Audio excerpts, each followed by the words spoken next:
नमस्ते, स्वागत छ यहाँहरुलाई मेरो च्यानलमा।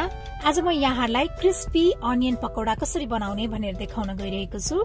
प्याजको पकोडा बनाउनको लागि मैले लिएको छु यसरी काटेको प्याज। मैले चाहिँ यसलाई पातलो गरेर काटेको छु। त्यसपछि मैले लिएको छु मसिनो पारेर काटेको लसुन, अदुवा र हरियो धनिया। अब यसलाई पनि राख्ने। अनि मैले राखे हरियो खुर्सानी। त्यसपछि मैले राखे 1 चम्चा बेसार, जीरा धनिया पाउडर, रातो धुलो खुर्सानी, नुन स्वाद अनुसार। त्यस्तै मैले आधा चम्चा जति ज्वानो पनि राखेको छु। अनि मैले 1 चम्चा जति चाट मसाला पनि राखे। चाट मसालाले पकोडाको स्वाद एकदमै बढाउँछ। अब यसमा 2 चम्चा जति चामलको पिठो पनि राख्ने। अनि मैले आधा कप जति बेसन राखे। अब यो सबैलाई राम्रोसँग मिक्स गर्नुपर्छ। यसरी मिक्स गर्दाखेरि चाहिँ प्याजलाई चाहिँ मिचेर मिक्स गर्नुपर्छ। अब यतिको मिक्स भइसकेपछि अब यसलाई यसरी चेक गर्ने। यो प्याज चाहिँ यसरी टाँसिएको छ भनेदेखि यो रेडी भइसकेको छ। यो चाहिँ सुक्खा भयो भने यसमा थोरै पानी पनि राख्न सकिन्छ। अब यो पकोडा फ्राई गर्नको लागि मैले कराईमा तेल बसाले।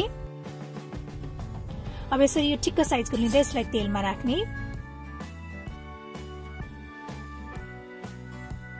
यसलाई चाहिँ रातो हुने बेलासम्म फ्राई गर्नुपर्छ।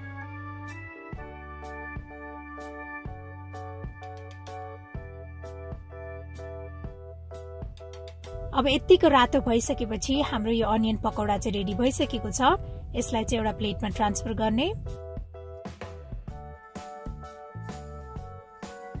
त्यसपछि अब बाँकी रहेको पकोडालाई पनि यसै गरी बनाउनु पर्छ।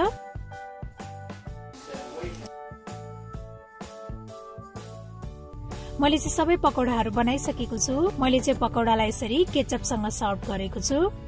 मलाई आशा छ यहाँहरुलाई यो सजिलो प्याजको पकोडा बनाउने रेसिपी पक्कै पनि मन पर्यो होला।